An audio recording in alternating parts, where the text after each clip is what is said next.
Здравствуйте! В эфире информационный выпуск «Вести. Чеченская Республика». В студии я, Лейла Муртазова, и в начале главные темы выпуска.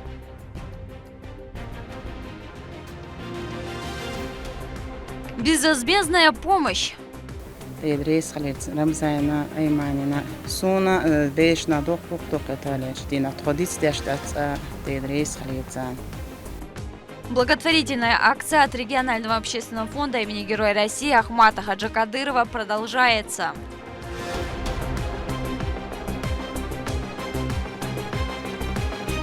Современные подходы. Фирмы, которые имеют лицензии на проведение этих работ, только с таким подходом мы будем давать разрешение для ремонтно-восстановительных работ на этих объектах.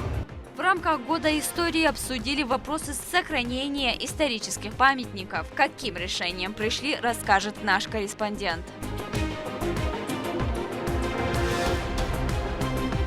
Улучшение экологии. На данный момент 2 бульдозера и 2 экскаватора занимаются очисткой территории от иловых отложений протяженностью 695 метров.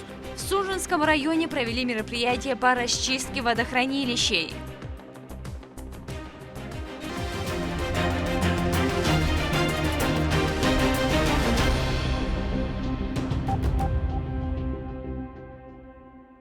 Министр региона по физической культуре и спорту Ахмат Кадыров посетил торжественную церемонию открытия игр стран БРИКС.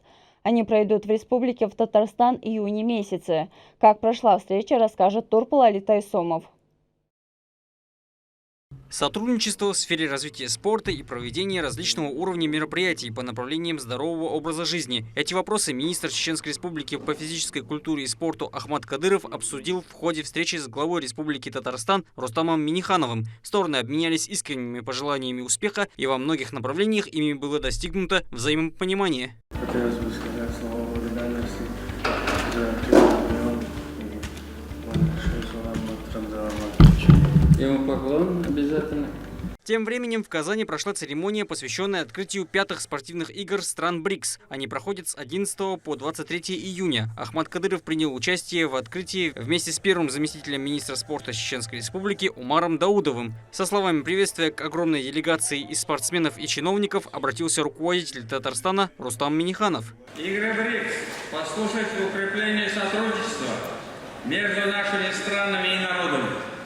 Убежден, что игры пройдут в атмосфере дружбы, мира и согласия.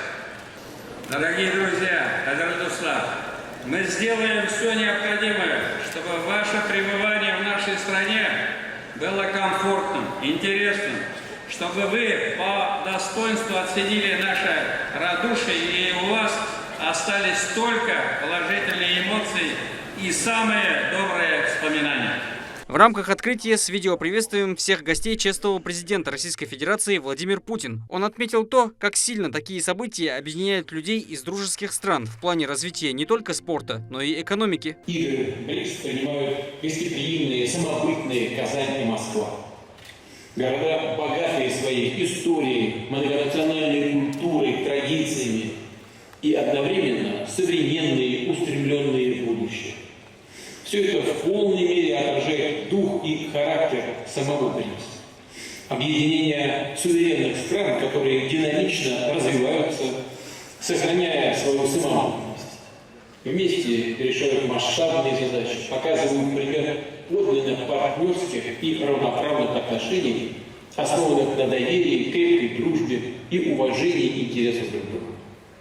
Объявляю спортивные игры стран БРИКС 2024 года открытыми. В рамках своего официального визита Ахмат Кадыров посетил множество объектов казанской инфраструктуры. В частности, вместе с членами делегации он побывал во дворце единоборств «Акбарс» и на одноименной футбольной арене. Каждый стадион имеет огромную вместимость и свою уникальную историю. Последним объектом стал Казанский ипподром. Он также большой, включает скаковую дорожку на 1800 мест, 12 конюшен и зрительские трибуны на 6000 мест. Напоследок министр спорта нашего региона пожелал Братской Республике дальнейшего развития и успехов. Турпал Алитай Сомов и Магомед Ахматов. Вести. Чеченская Республика. С наступлением месяца Зуль-Хиджа региональный общественный фонд имени Героя России Ахмата Хаджи Кадырова ежедневно оказывает помощь малоимущим семьям. В рамках акции продуктовые наборы раздаются во всех районах региона. Мадина Нуцалчиева продолжит. Совсем скоро долгожданный для всего исламского мира праздник жертвоприношения. В преддверии Ид-аль-Адха региональным общественным фондом имени первого президента Чеченской республики Героя России Ахмата Хаджи Кадырова начата масштабная благотворительная акция. 12 июня она прошла в 4 районах Грозного – Ахматовском, Шейх-Мансуровском, Висаитовском и Байсангуровском.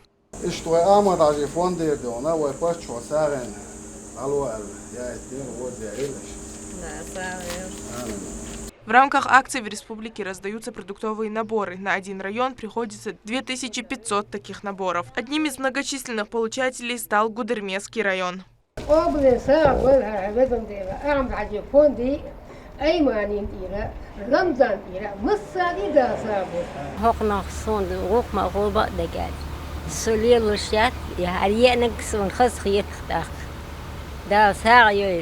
Помощь доставляется малоимущим и остро нуждающимся семьям. Списки составляются заранее. В одном таком пакете 2 курицы.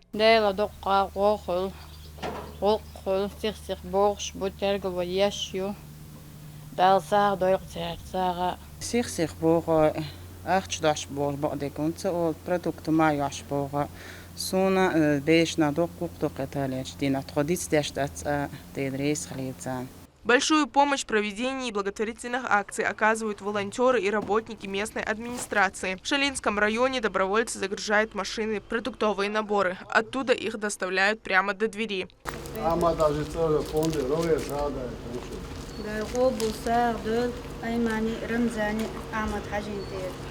Жители выражают искреннюю благодарность за такое внимание и заботу в адрес Аймани Несиевны и Рамзана Кадырова. Ведь в это священное время такая поддержка для них необходима.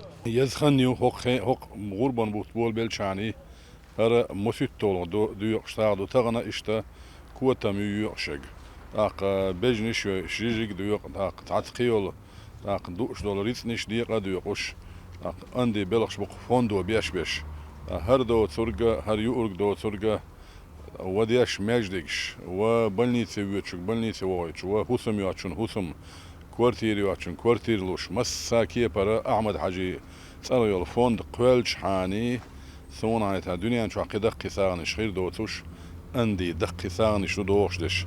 Протянуть руку каждому, кто обратился за помощью – принцип самой главной благотворительной организации региона. Ее деятельность не имеет аналогов и охватывает не только жителей нашей республики, но и далеко за ее пределами.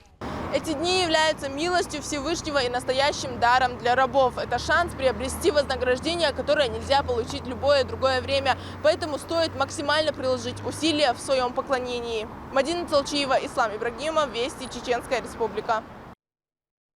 В зону проведения специальной военной операции из столичного аэропорта отправились десятки добровольцев со всей России.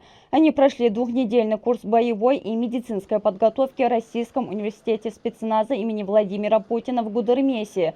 Обучал их опытный инструкторский состав. Среди добровольцев есть как новобранцы, так и те, кто не в первый раз направляется на передовую. Всем необходимым бойцов обеспечивает региональный общественный фонд имени Героя России Ахмата Хаджи Кадырова. Бойцы, мы желаем вам, чтобы вы возвращали свои семьи живыми и здоровыми. Вы сами знаете, среди вас есть те, которые уже по нескольку раз побывали в зоне проведения СВО. Бойцы, поднимите руки, которые второй и последующий раз. Все в Ахмате были? Бойцы, вы сами знаете, в зоне боевых действий самое главное – это поддержка друг друга. И эта поддержка чувствуется общением с нашими бойцами. Мы боремся за правое дело. Мы боремся, чтобы существовало наше государство от зла, которые сегодня хотят нам в лице НАТО, Америки, Запада навязать наше будущее поколение. Бойцы, я от вашего имени хочу поблагодарить в первую очередь главу Чеченской республики, Героя России Рамзана Ахматовича Кадырова, который с первых же дней взял вот такую ответственную, благородное дело, это обучение, формирование батальонов и полков, а также отправка и в дальнейшем участие в судьбе каждого бойца. Это дорого стоит. Мы благодарим за это главу Чеченской Республики, Героя России, генерал-полковника Рамзана Ахматовича Кадырова. Также, бойцы, хочу от вашего имени, ваших инструкторов, которые с вами занимаются, делятся с вами своим опытом. Вы тоже, конечно, делитесь с ними тем опытом, который вы уже набираете в ходе проведения СВО. Бойцы, берегите себя, поддерживайте друг друга. Вы уже к вечеру поступаете в распоряжение нашего командира, генерал-майора Аптия Лавдинова. Вы его, конечно, хорошо знаете, а тех, кто его не знает, уверен, что уже к вечеру или к завтрашнему дню вы познакомитесь лично. Удачи вам, берегите себя. Ахмат! Сила! Россия! Аллаху Акбар! В горных районах региона планируется восстановить и отреставрировать ряд объектов культурного наследия. Эта тема поднималась на совещании с представителями министерств и ТЭПов. Какие цели намечены, расскажет Наталья Депутатова. Основной темой встречи стал сбор и организация представителей ТЭПов, проживающих в горной части республики, для того, чтобы обсудить реконструкцию или в некоторых случаях восстановление памятников исторического и культурного наследия Чеченской Республики. Главой Чеченской Республики даны поручения провести встречи с представителями ТЭПов, провести санитарную очистку объектов культурного наследия, провести анализ состояния объектов и вести постоянный надзор за использованием этого объекта. Мы сейчас выезжаем в разные муниципалитеты и ведем разговор с представителями ТЭПов, чтобы они приняли участие по очистке и подходу к этим объектам культурного наследия. У нас по программе восстанавливаются объекты, но если представитель одного из ТЭПов хочет сделать объект, провести реставрационные ремонтные работы, то мы пошагово объясним, как это делается.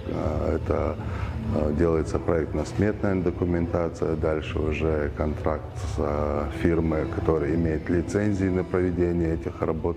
Только с таким подходом мы будем давать разрешение для ремонтно-восстановительных работ на этих объектах. На мероприятии присутствовали представители Министерства культуры Чеченской Республики. Именно это ведомство всецело отвечает за объекты материального и нематериального культурного наследия нашего края. Главы администрации Ачхой-Мартановского и Серноводского районов и представители ТЭПов, проживающих в этих местах. У Аргунского музея-заповедника соглашение с Советом при главе Чеченской Республики в лице руководителя Тамерлана Алиева о взаимодействии в год истории и проведении совместных мероприятий. Также были совместные выезды, приуроченные к году истории исторических памятников. Это экспедиции в различные районы, горные районы, скажем, нашей республики. На территории Аргунского музея-заповедника это насчитывается 946 объектов, это 508 объектов на государственном учете и 438 объектов выявленные объекты.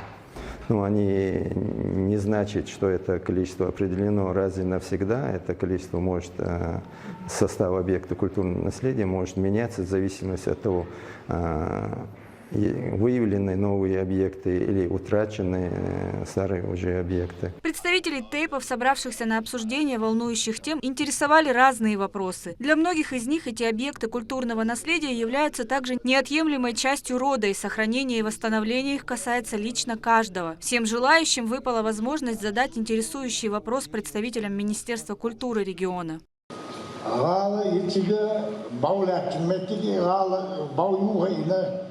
Совет это конюшни. Анти телеводы он хагоучен. Съемки. Анти худич худич бабать.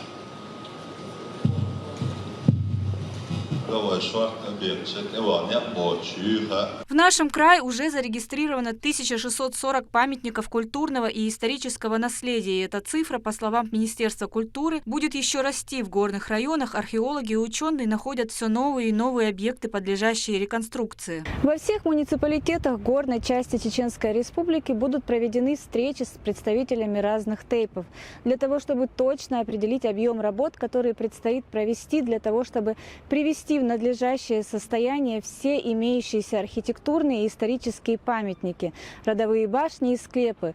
Ведь это неотъемлемая часть истории и культуры всего чеченского народа. В рамках 2024 года, объявленного главой региона Рамзаном Кадыровым годом истории, проводятся многочисленные мероприятия. В апреле был организован большой субботник «Белхин» на территории Икальчинского историко-архитектурного комплекса с участием студентов и волонтеров со всей республики. В селе Баара совместно с сотрудниками Аргунского музея-заповедника и представителями тейпа Терлой в Галанчорском районе проведены такие же работы. Большая очистка и уборка территории была организована и в Мелхистинском ущелье, где также расположено множество исторических памятников. Наталья Депутатова, Мовсар Хаджиев, Саид Селим Ампукаев, Вести, Чеченская Республика.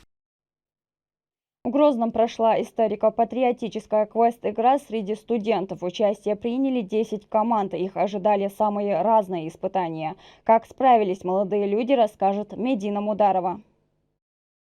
Одно из живописнейших мест столицы – парк на Грозненском море. Здесь развернулся настоящий поединок для любителей испытать себя на скорость, меткость и внимательность. 10 команд представляют 10 колледжей региона, в каждой по 5 человек. Студенты должны преодолеть 11 станций с различными заданиями.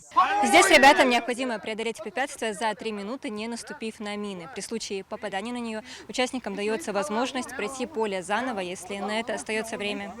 Среди остальных станций – бег с огневыми рубежами, дешифровальщик, стрельба из лука, ребусы, стрелковый поединок, минное поле, снайпер, разгадай кроссворд, история и переправа. На каждой локации стоят волонтеры, которые объясняют задания. Человек добровольно занимающийся общественно полезной деятельностью. Ребята тщательно подготовились и демонстрируют хорошие результаты. Сплоченность, умение взаимодействовать в команде, а также знания и смекалка.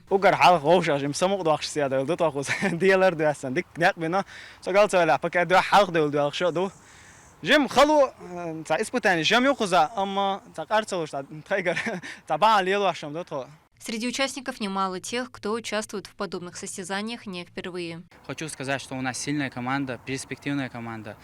И что мы можем пройти все препятствия. На данном квесте я участвую не первый раз и планирую участвовать в дальнейшем. Все этапы пройдены, остался завершающее перетягивание каната. Здесь команда показали настоящую сплоченность и хорошую физическую подготовку.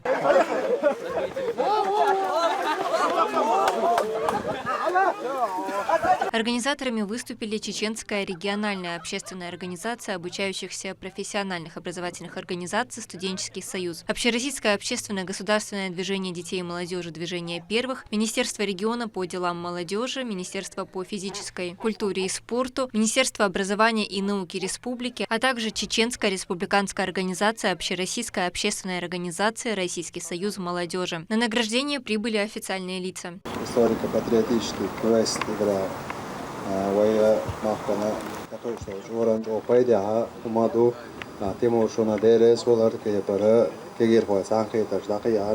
По итогам квест-игры первое место взял Чеченский государственный педагогический колледж, второе у Чеченского государственного колледжа, а третье занял Побединский государственный техникум. Организаторы отмечают, такие мероприятия имеют большой интерес у молодежи. Мы должны не забывать свои корни, свою историю, свою культуру. И благодаря таким мероприятиям мы воспитываем молодежи чувство гордости к своей нации, к своей стране. Министерство по делам молодежи дальше будет содействовать проведению таких мероприятий. Игра закончилась на позитивной ноте. Все участники получили заряд эмоций и максимум впечатлений. В планах у организаторов еще множество подобных состязаний. Медина Мударова, Аслан Ахматов, Магомед Ахматов, Вести, Чеченская Республика. В Грозном проходит расчистка Сунжинского водохранилища, где ведутся работы по избавлению илоновых отложений. Это поможет улучшить экологическое состояние водного объекта. Материал с места событий подготовил Адам Магомедов. Когда-то на этой территории было Сунжинское водохранилище с площадью в 37,5 гектар, однако с советских времен на участке не проводилось никаких работ, из-за чего произошло высыхание. С 2021 года место активно очищают и восстанавливают, дабы вернуть былой вид. На данный момент 2 бульдозера и 2 экскаватора занимаются очисткой территории от иловых отложений протяженностью 695 метров, а также разработкой грунта с погрузкой на самосвалы, что поможет улучшить качество воды, переходя с 5 класса на 2, и условия проживания населения. Это около 76 тысяч человек, которые уже в конце этого года смогут пользоваться чистой водой. На очистку водных сооружений в среднем требуется 3-4 года, зависит от объема. Ранее подобные работы проводились и в Джалкинском озере. Все это в рамках реализации регионального проекта сохранения уникальных водных объектов нацпроекта «Экология». планирует по Мартанке из-за берега сооружения, из-за тоже важно юртек, что она есть тоже берег и Мартанга из-за тоже объект в Чумартанском районе рассматривается сейчас тоже вопрос финансирования. На 15 участках региона лесничим хозяйством проводятся противопожарные мероприятия. Они проходят 3 раза в год – весной, летом и осенью. За один день работники могут пропахать около 30 километров земли. Одной из пожароопасных территорий – это участковое лесничество, квартал 18, которое находится в станице Петропавловская. На данном участке трактор должен пропахать около километра земли возле трассы, чтобы не дать попасть огню вовнутрь леса. Для выявления пожароопасных территорий проводится постоянный мониторинг, а также строятся дороги для охраны лесов от огня и прокладываются специальные траншеи. Адам Магомедов, Магомед Басаев, Харан Абдулаев, Вести, Чеченская Республика. В центре Грозного прошел праздничный фестиваль «Вместе мы Россия». На бульваре имени Эсамбаева развернулось несколько площадок. Жители и гости города смогли поучаствовать в различных видах спорта. Любители интеллектуальных игр сыграли в шашки. Не обошлось без творчества. Ученики детской художественной школы номер 1 написали картины на тему праздника День России. Фестиваль организовало Министерство молодежной политики региона. Победителям площадок вручили сертификаты на посещение спортивных залов и покупки в книжных магазинах, а также денежные призы от регионального общественного фонда имени Героя России Ахмата Хаджикадырова. К этому часу это все события. Еще больше новостей вы можете узнать на наших социальных платформах и в приложении «Смотрим». С вами была Лейла Муртазова. До новых встреч в эфире.